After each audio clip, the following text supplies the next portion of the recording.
በሰው ልጅ ታሪክ ውስጥ ዓለምን የቀየሩ ጥቂት ሳምንታት አሉ። ከነዚህ ሳምንታት መካከል ደግሞ የአብይ ጾም ማጠቃለያ የሆነችው ሆሳዕና እና ተከታዩ ደግሞ ሰሙነ ሕማማት በቀዳሚነት ይጠቀሳሉ። ብዙዎቻችን ሆሳዕናን በዘንባባ ዝንጣፊ፣ ሕማማትን ደግሞ በጾምና በጸሎት እናስታውሳቸዋለን። ነገር ግን ከነዚህ ድርጊቶች በስተጀርባ በኢየሩሳሌም አደባባዮችና በጎልጎታ ኮረብታዎች ላይ የተከናወኑ እስካሁንም ድረስ ብዙዎችን የሚያስደንቁ ድብቅ ምስጢራት አሉ። ዛሬ በትረካ አድማስ ስለ ሆሳዕና ዕለት የማናውቃቸው 3 ታላላቅ ምስጢራትና ወደ ሕማማት መከራ የሚወስደውን ያልተነገረ የታሪክ መስመር በጥልቀት እንመረምራለን። ራሳችሁን ለዚህ ረጅምና ምስጢራዊ ጉዞ አዘጋጁ። ታሪኩ የሚጀምረው ከክርስቶስ ልደት 500 ዓመተ ምህረት በፊት ነው። ነቢዩ ዘካርያስ ንጉሥሽ ትሑት ሆኖ በአህያ ላይ ተቀምጦ ወደ አንቺ ይመጣል ብሎ ሲተነብይ በወቅቱ ለነበሩ ሰዎች ንግግሩ እንግዳ ነበር። ለምን ቢባል በዚያ ዘመን ነገሥታትና ድል አድራጊ ጀነራሎች ወደ ከተማ የሚገቡት በፈረስ ላይ ተቀምጠው በጦር መሳሪያ ታጅበውና ኃይላቸውን እያሳዩ ነበር።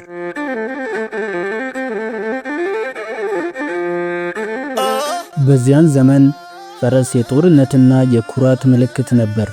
ሆኖም ግን የሰላሙ ንጉሥ የመረጠው አህያን ነበር።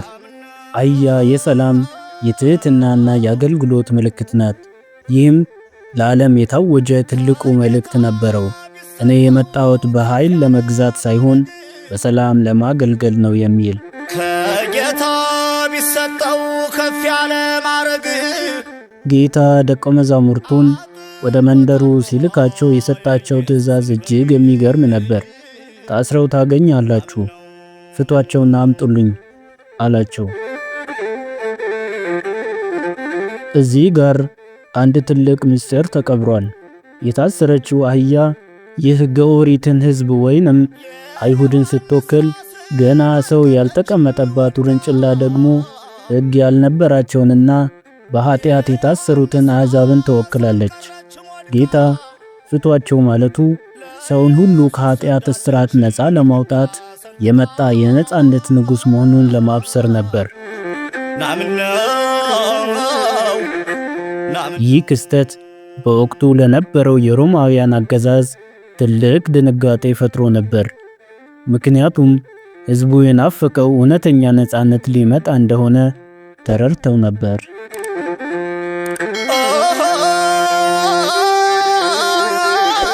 ሕዝቡ ልብሱን በመንገድ ላይ ማንጠፍና ዘንባባ መያዙ እንዲሁ ለክብር ብቻ የተደረገ ነገር አልነበረም።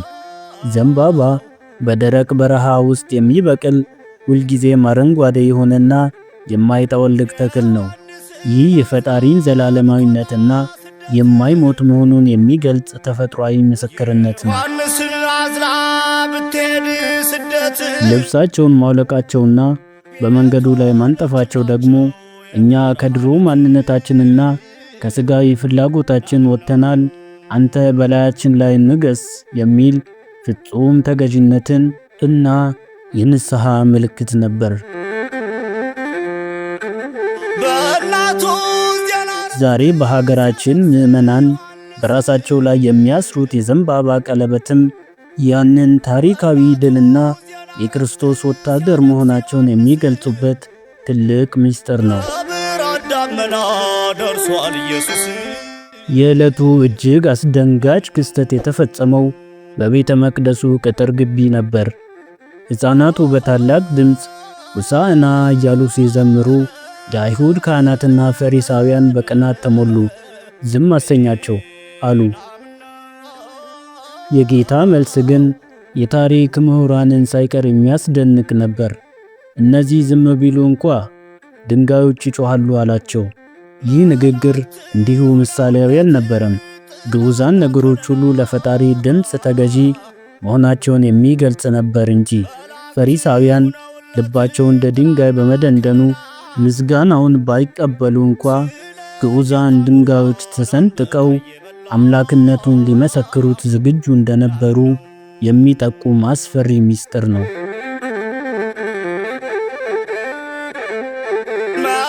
የሆሳዕና በዓል በአሸናፊነትና በደስታ ቢጠናቀቅም ከበዓሉ ማግስት ጀምሮ ግን ዓለምን ያስገረመ ሌላ ምስጢራዊ ምዕራፍ ተከፈተ።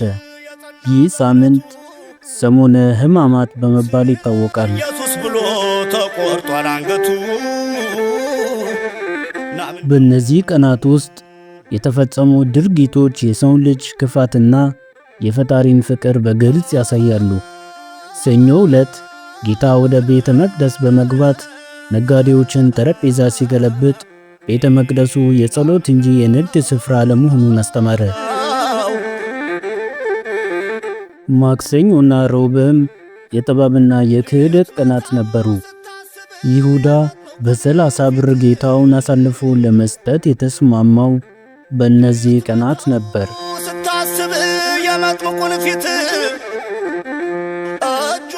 የሕማማት ሳምንት እጅግ ልብ የሚነካው ክፍል የሚጀምረው ሐሙስ ምሽት ላይ ነው። በዚህ ምሽት ጌታ የደቀ መዛሙርቱን እግር በማጠብ የትሕትና ጥግ አሳየ። እኔ መምህራችሁና ጌታችሁ ስሆን እግራችሁን ካጠብኩ እናንተ ደግሞ እርስ በራሳችሁ እግራችሁን ትተጣጠቡ ዘንድ ይገባችኋል ሲል ስልጣን ማለት አገልግሎት መሆኑን በተግባር መሰከረ።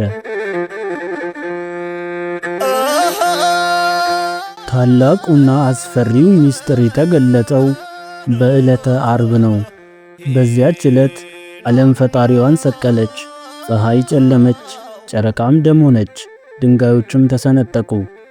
በሆሳዕና ዕለት ድንጋዮች ይጮኻሉ ተብሎ የተነገረው ትንቢት ፍጻሜውን ያገኘው እዚህ ጋር ነው።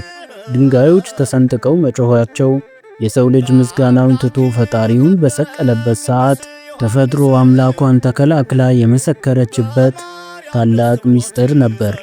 መጋረጃው መቀደዱ ደግሞ በሰውና በፈጣሪ መካከል የነበረው ግድግዳ መፍረሱን የሚያበስር ነበር።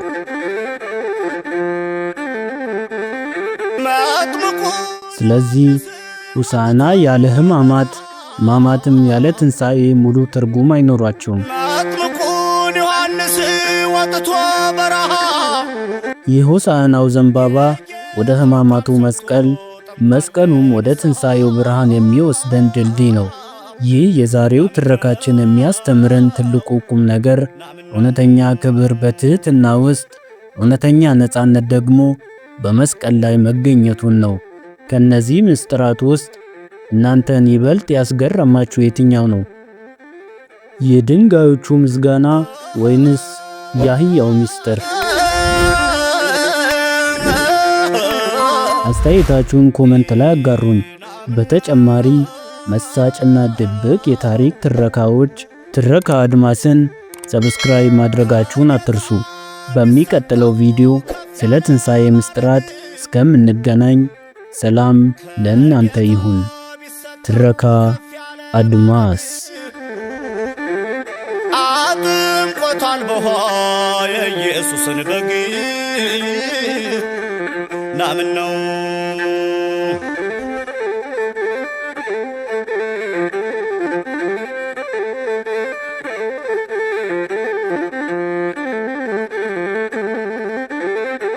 የዮሐንስ ራስን አልቀረችም ወድቃ የዮሐንስ ራስ አልቀረችም ወድቃ ለኢየሱስ ሰግዳለች ግድግዳ ሰንጥቃ ናምን ነው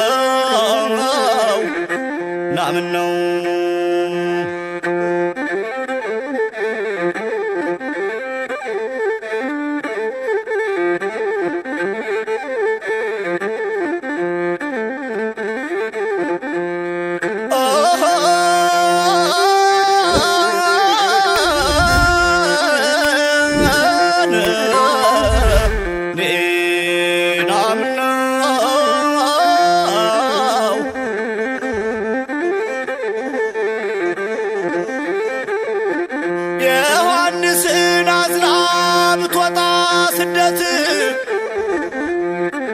ዮሐንስን